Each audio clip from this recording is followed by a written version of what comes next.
Kitty? Kitty's right there. Okay, got him. I'm supposed to put it in a bowl. Chilling in an audience, kind of like in. You're supposed to put it in a bowl. At least we had spray. At least we had spray today. Vegetable spray. I don't feel like. So how does Linda crack the eggs? Let's find out. I don't know. You see, I put it in a bowl. I don't want to make it messy. Especially since we don't have dish soap. All right, Kitty. Hey. Give us some acknowledgement. There we go. There we go. Crack an egg. Ooh, there goes that nasty chicken. But it's a pretty chicken. Look at my feathers. Use the edge of it. A lot of people use a flat surface. Ever tried that? It doesn't leak as much. Well, it depends on how you crack it. Well, remember, Dustin would leave it in there. That's kind of nasty. He got me in that bad habit. Maybe he'd leave it in the carton. I think you started doing that too. Are we doing omelets? What are we doing? We're just doing scrambled eggs. I'm not that fancy. Scrambled eggs. We're just doing 5 eggs. Alright, that's it. Salmonella. Use a fork. That's the only way to go, is using a fork on it.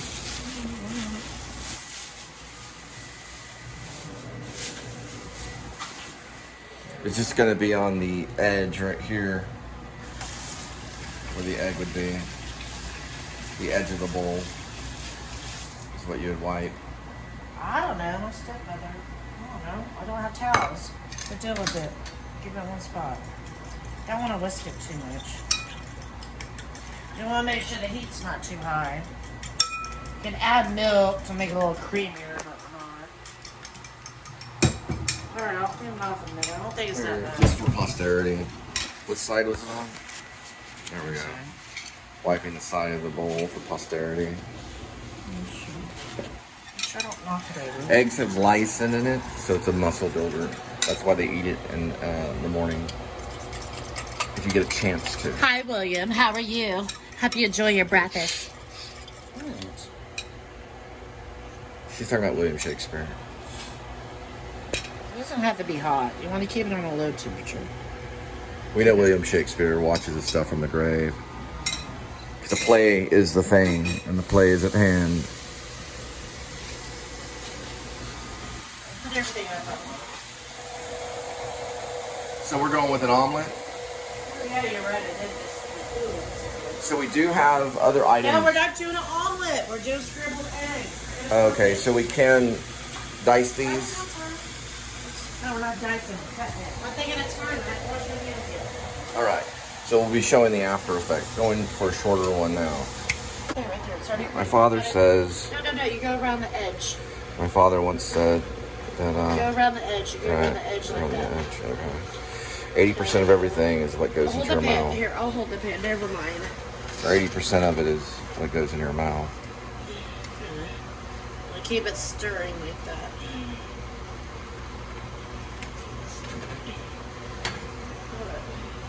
My grandmother would serve me food and say, "Here you are, because you are what you eat." What about cheese? We could try cheese in it. We're just going around the side of it. I saw there's a thing that you can do. You turn the heat off and you just let it stew for a little bit, and then you turn the heat back on. That makes it more fluffy.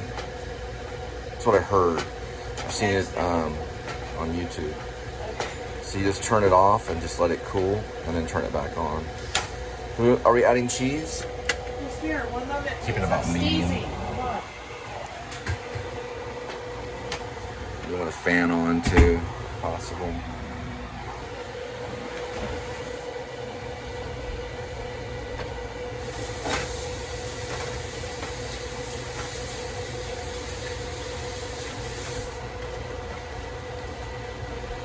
I may have pronounced the thing that's an egg that builds muscle. I may have pronounced that wrong. Lectine or something like that. It's got some, I think I said lysine or something. Lactine or something. It's got something in it that builds muscle.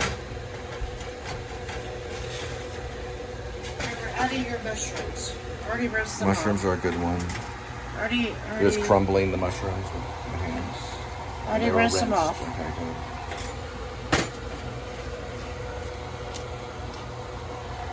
Eggs cook really quick, so I think you're supposed to put a lid on it to keep it moist. I don't know, everybody, there's different ways of doing it. See how it's fluffy like that? Now turn this off again. Oh, that's enough mushrooms. Let it cool down. Think of a roller coaster, up and down, up and down. And spinach.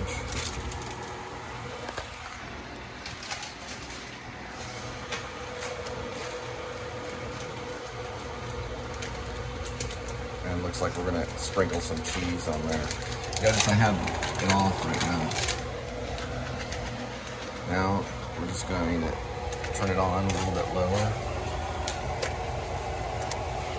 So it's pretty much ready. We're focusing on the eggs right now. We're isolating the vlog to just the eggs, or we're trying to. I know the cat's trying to steal the thunder. Now we're going with ham. Turkey. Okay, turkey, right. Ham or turkey will work. And that's it. And now you can see right here the final aspects of it. Make sure it doesn't stick. Right. You make sure it doesn't stick by controlling the heat. By turning the heat off and then turning it back on. Right now I'm just gonna go even lower.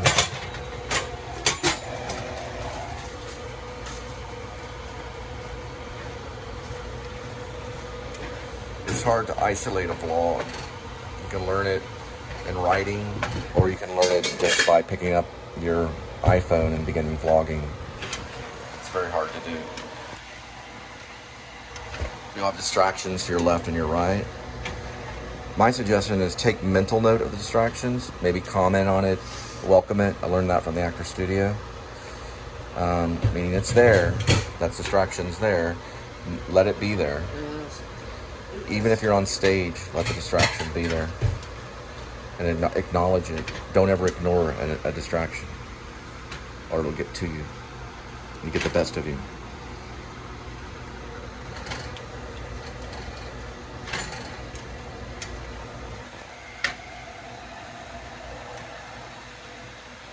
When Marlon Brando was on stage, they yelled at him.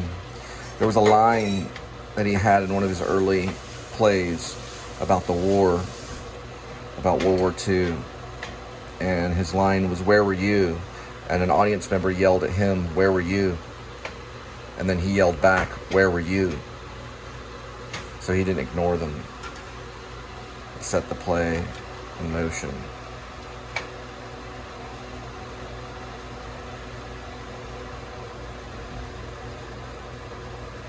It was a play about the war. And it was when he was breaking the fourth wall. He looked at the audience and said, "Where were you?"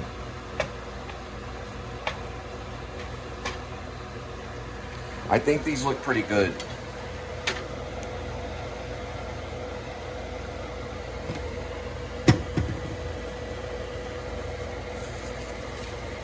All right.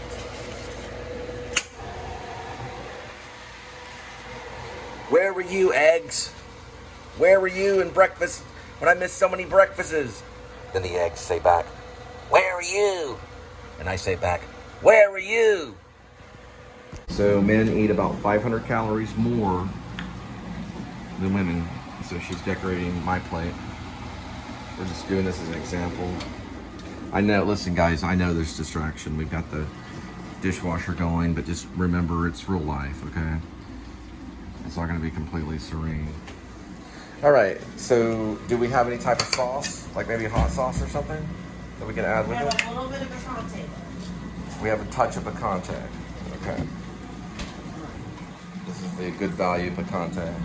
Great value. Great, well, I thought it was, is it great value? It is. Oh, it's great value, okay. Maybe they'll come up with a good value line. I'm gonna add just a couple of cuts of tomato. Can I rinse it off for you, please? Yes, please. Alright, we give it a try. Okay. Let's go ahead and pray. Heavenly Father, I know that you care about us. I know that you love us, you watch over us. Please guide us and protect us. And we go forward on the straight and narrow. And thank you for these eggs that Linda made and prepared for breakfast, which are good for you to eat every day if you can. All right? Linda, would you like to say anything? No, not at the moment. Okay. Maybe later for dinner. And also watch over Linda's grandma. Oh, all right. And help her pass over into your paradise, into your paradise in heaven. In Jesus' name I pray, amen. All right, we're gonna try out the eggs here.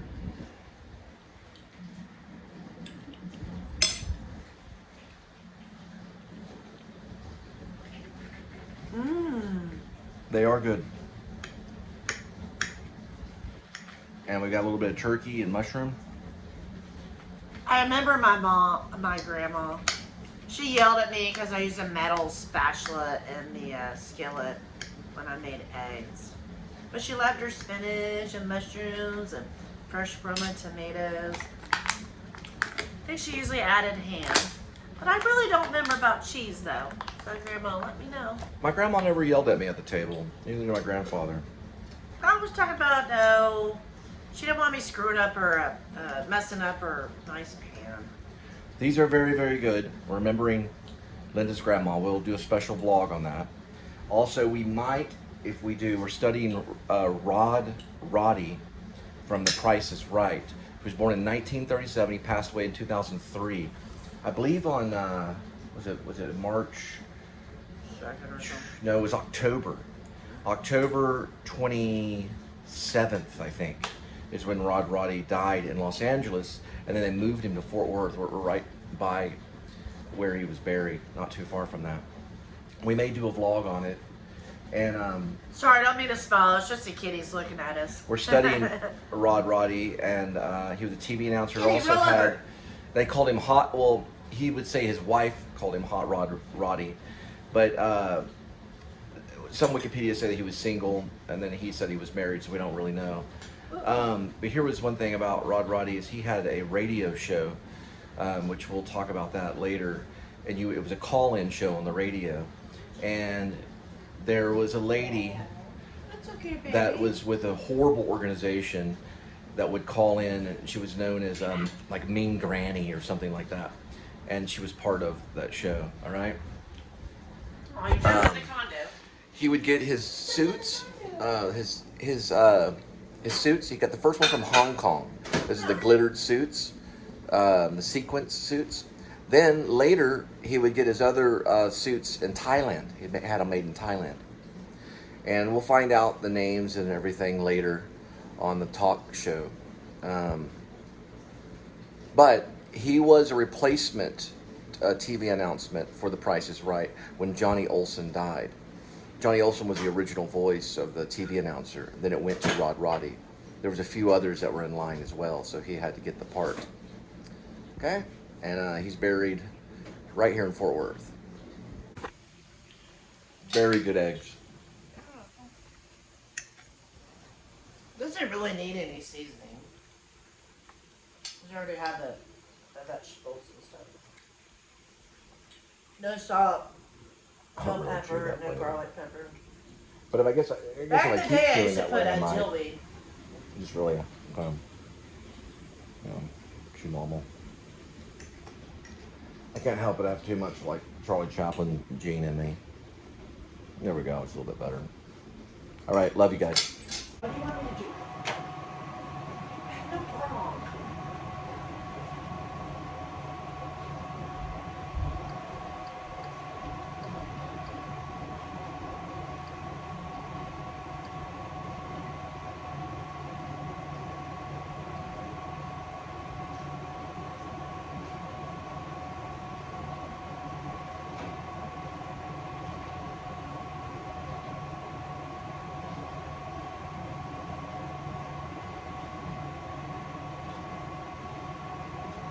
Should find a vlogger.